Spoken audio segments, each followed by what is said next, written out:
What's going on? You're watching NFL Daily by Chat Sports. If you're looking for the latest NFL news and rumors, you're in the right place. We're about to dive into the latest around Dwayne Haskins, Julio Jones. We're going to talk about who's going to be the NFL MVP. And at the end, another injury update that you need to stay tuned on. All right, Tom. Dwayne Haskins, he is no longer the starting quarterback of the Washington football team. Insert Kyle Allen, and, well, it's kind of expected, but is it the right move? Well, there's a lot to unpack here. Not only was Haskins benched outright, he's now quarterback 3. Yeah. Alex Smith is now the backup. Haskins isn't going to be active this week unless like Allen or someone gets hurt during practice. That's so confusing to me.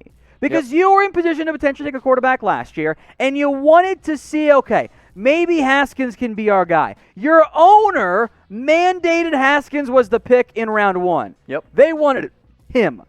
And, look, in the games we've seen Haskins play, he has not been good. Correct. He has been bad. He has been a not really starting caliber quarterback, but there have been some moments, there's been some improvement. And this is now, when Ron Rivera took over and the new coaching staff was overhauled again, it is the third head coach that Haskins has had in 1.5 years. Exactly. If you want to go back to college, it's his third offensive scheme in 2 years. It is a ridiculous, I guess 2.5 or whatever you want to call it there. So you never really set up Haskins for success. Now, clearly he hasn't been very good. I get that. But you know who else has been really bad in the NFL? Washington. Kyle Allen. Kyle Allen is not a good football player. I totally agree. I get it. He started the last 4 games last year. Oh, man, he was so good. You take those away, he almost had a 1-to-2 touchdown interception ratio. 10-16. Like, Allen is not a good football player. They're moving him because he knows the scheme better. Yep. Which they're trying to win games with Kyle Allen. Yeah. So what exactly is the long-term plan here? Because by benching Haskins, you've Josh Rosened him. You've Deshaun Kaisered him. Like, he's no longer your guy. The second you bench him after 4 games in a new scheme with no real camp, you've decided, okay, he's not our guy. Yep. The quick trigger here is not something I understand. Haskins might just suck. But you owed it to your organization to see what your first-round pick could even do. Yep. You never really gave him much of a chance. I say no. So is benching Haskins the right move? Give us a Y for yes. Type N for no. Kevin Otto says yes. Rohit says no. EB says no. I'm going to type my N for no for the simple fact of a lot of the points Tom made. It didn't make a lot of sense. And now, honestly, I think you got to probably trade him. Let's talk about one of the top, if not the best wide receiver when fully healthy, Julio Jones, and an injury update on him. He missed practice today with that hamstring injury, the one that forced him to miss week 3 and the one that basically took him out of the week 4 game early. We've seen Julio battle a lot of injuries throughout his career, especially these soft tissues, but he's always been able to go. Now he's getting up there in age, and now he's starting to miss games. Before this season, Julio had missed, I think it was 3 games since 2015 or 2014. Like, he's always questionable. He'd always had that little the injury, the lower body was always wrong with Julio. But he was a questionable week on Wednesday, on Thursday, and then he would play. He was an annoying fantasy player to have because of that. Yep. But now he's missed week 3. I would assume he's going to miss week 5. He didn't practice today. It's not a great sign. I am concerned, Mitch, that the litany of injuries that Julio suffered, and now he's 31 years old, okay. I'm a little bit concerned that, we're never going to get fully healthy Julio Jones again. I'm totally with you, and it kind of makes me think of this question here because obviously the Falcons, they're 0-4. You're not really planning to win this year. Could you potentially be thinking forward here? The Falcons, maybe you start getting rid of some of these older players built for the future, but if you're a team that is in this win-now mode, where you're like, man, if I had a wide receiver, Green Bay Packers, could you go out and make a move for Julio Jones? So let us know. Will the Falcons trade Julio? I want you to type T for trade, or I want you to type K for keep. If Julio Jones is traded, well, guess what? We're going to make a video here. Now, I don't want anyone to miss it. So hit that big red button that says subscribe. Chat Sports, we're dropping new videos literally every 3 hours the entire week. We do it for free. We do it because we love to do it, and we don't want you to miss it. Hit that big red button that says subscribe. All right, Tom, let's now talk about Aaron ROdgers. I kind of mentioned before. He silenced a lot of critics kind of us two here. We doubted Aaron a little bit. He's having an incredible season, and PFF, they have him as the best quarterback through 4 weeks, and according to PFF, he should win the MVP. Do you think he's earned it more, though, than Russell Wilson? That's the debate here, and I want you guys to debate it as well. I think it's a good debate. It's a fair one. The part about Aaron Rodgers, even though he was not the same guy that he was in his prime, Rodgers still was a great touchdown-to-interception ratio. Yep. He might not have been playing at the same high level, but he certainly wasn't hurting you. And then this year, the Aaron Rodgers we've seen is what I call pissed off A-Rod. Oh, like revenge tour. Revenge tour is right there. He has been Jordan incredible. Love who? He looks like the guy we saw in his prime. There had been a dip. That dip has now skyrocketed right back to Rodgers being the same MVP, top 3, top 4, top 5 quarterback he's been. Yep. I actually still lean Russell Wilson. Okay. I think he has been a little bit more impressive. 2 interceptions, one of which was Greg Olsen's fault because he just let the pass go through his hands. But there's a legit argument. I still go Wilson of these two, but early results are it's an AR versus RW debate here. So let us know here who's been the NFL MVP so far. If you think it's Aaron Rodgers, I want you all to type in AR. If it's Russell Wilson, give me an RW. If you think it's somebody else, I want you to comment their name below. I'm in agreement with Tom. I'm still on the Russell Wilson MVP train, but it is very close, and you could maybe make an argument that Aaron Rodgers is doing it with a lot less than Russell Wilson.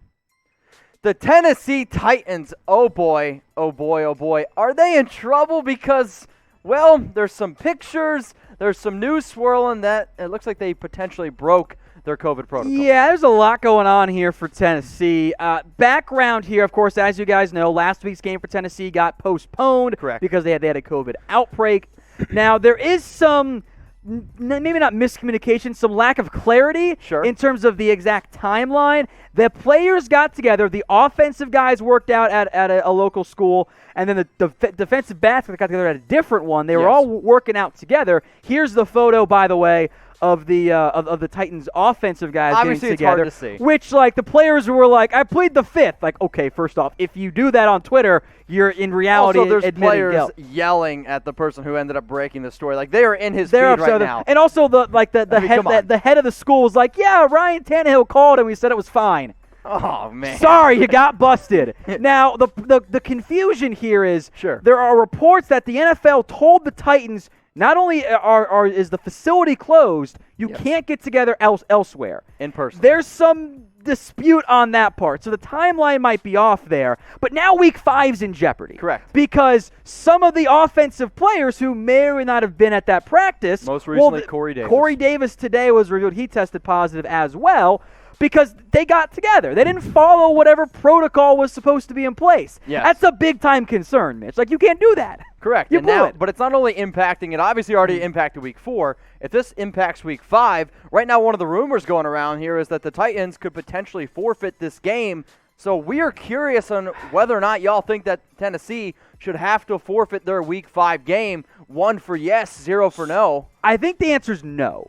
Even though, like, I think the players, there should be some sort of punishment, be it a fine, even if you want to go draft picks, I guess you can do that. But the NFL's memo threatening forfeits was not put in place until yesterday. Okay. So I don't think it would be fair, although nothing about this is fair, just as Pittsburgh, they're kind of getting screwed here. Right. Like, it wouldn't be fair to retroactively right apply discipline. Now, it is Tennessee's fault. Like, they broke protocol. Players weren't reporting symptoms. They weren't wearing masks, allegedly. There's a lot going on here. So punishment, yes. I just think forfeits is a trickier thing to actually juggle. All right, we'll stick here with the whole COVID conversation. Obviously, Cam Newton missed week 4 up against the Chiefs. This was a major loss for this New England team. But I don't know if y'all saw that Cam Newton went out and tweeted, hey, everyone, start wearing your masks. Which he allegedly was, by the way. Yes. The NFL's investigation said, yes, he was wearing the mask. So make sure y'all go get your NFL mask. If you want a Cam Newton one, go to chatsports.com/staysafe.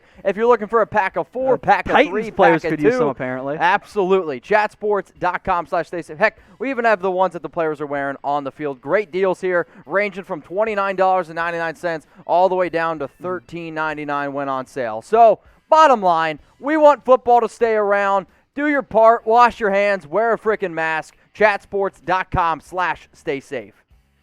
We're going to keep it here with the New England Patriots, and they're going to be without probably their best cornerback. It's Stephon Gilmore in Week 5. There's a lot of concern here, and this is kind of the game of fire the NFL has been playing with, where even though I am no infectious disease expert, I am told by those who are, the timeline of like when you can transfer and when you would even test positive, it varies from player to player. So Gilmore, did he get it from Cam Newton? Maybe. He tested negative before this. When was he able to transmit the disease? Because he played and also met up with Patrick Mahomes post-game, which you're not supposed to do, but also you're playing football, so like in terms of like the issues, I think it's the whole playing football thing that's more of a factor there. I totally agree. But I think it's funny the fact that people are upset that this is what happened, and now you see on Twitter like, oh no, Patrick Mahomes could be infected, and oh, Patrick Mahomes the face of the NFL. The risk was there the second they played the game. Thank you. Like that if you have issues with something, have issues with actually having the game taking place, which, if I'm being honest, I don't, because I want football. Gilmore also said that, he has been asymptomatic and he feels great and he hopes to get back on the football field really soon, and I do too. We also wanted to keep you guys updated here on basically the latest results since August 1st. There's been 370,000 total tests, 31 positive player tests, 53 positive personnel tests. I mean, I'm not good at math, but I think anything less than 1% is pretty good. So the problem here is that like 30% of them or so have come from one team. That's your problem. If this was spaced out over 10 teams, or even 15 teams, you'd be feeling pretty good. It's the lack of the true process that failed in Tennessee that's causing all the issues right now. A Jamal Adams update here. Hey, Seahawks fans, what's going on? We got the latest around Adams, and he's going to be out Week 5. This is obviously a major loss for him, but I love the picture that he posted this past week of him standing in front of his television with the helmet on, locked in, ready to go, but it is a big loss. Pete Carroll today ruled Adams out early. He is still recovering from that groin injury. Adams had tweeted out originally last week, I'm fine, and I was like, oh, okay, he's going to play in Week 4. Stupid me for assuming players would be honest about their injury status, or at least not be limited by the coaching staff, which is actually their job to do anyway. The downside here for Seattle is that I think Adams has been their best defensive player. You know how I feel about, but you know how I feel about Bobby Wagner. Very true. I love Bobby Wagner. Adams has been a better player. He's been their best pass rusher this year. That part's not saying much of anything. But Adams was a guy they gave up so much to get. He'd been so good for them. He pulled that groin on a free shot against Dak Prescott. He probably would have 3 sacks if that didn't end up happening. Now he's going to miss time. On the brighter side here, Mitch, even though he's out for Week 5 against Minnesota. The Week 6 bye. The bye. And I think that might be the bigger reason here why he's also going to be sitting out Week 5. I mean, everyone watching right now, you still think that the Seahawks are going to beat the Vikings with or without Jamal Adams? I know I do. Yes, it's on Sunday Football, but you give him 3 weeks to rest. He comes back ready to rock and roll against an Arizona Cardinals team that's very good on the road. The 49ers by that time should be fully healthy. And then the Buffalo Bills, maybe, I don't think they'll still be undefeated, but they've been playing some very, very good football as well. So bottom line is this. You make sure your best players, where you invest a lot of draft capital basically into Jamal Adams, is fully healthy, because without him, I don't know if they are still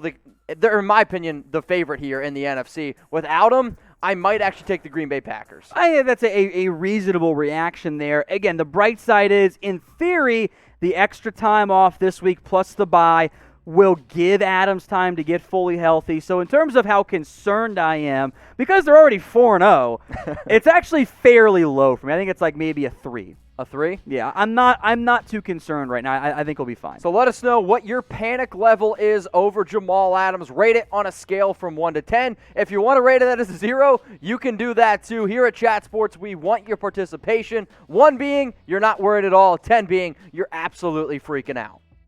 All right, Tom, here. Let's look at the depth chart for Seattle. And if you guys haven't already subscribed to our Seahawks channel, make sure you do. You see it down there, the link below, youtube.com/SeahawksTV. It's been the fastest growing channel ever here at Chat Sports, getting close to 8,000 subs. So obviously Jamal Adams is out. Where do you think now this Seahawks team really needs to be worried? In general, the secondary's very banged up. They put Nico Thorpe on IR today. You might see like a Gavin Heslop get promoted from the practice squad in the near future.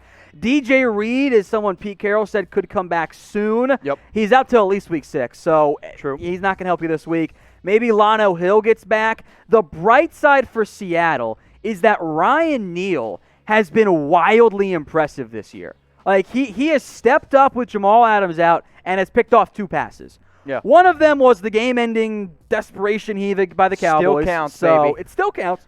The other was a batted ball in the air. Still counts. 2 interceptions.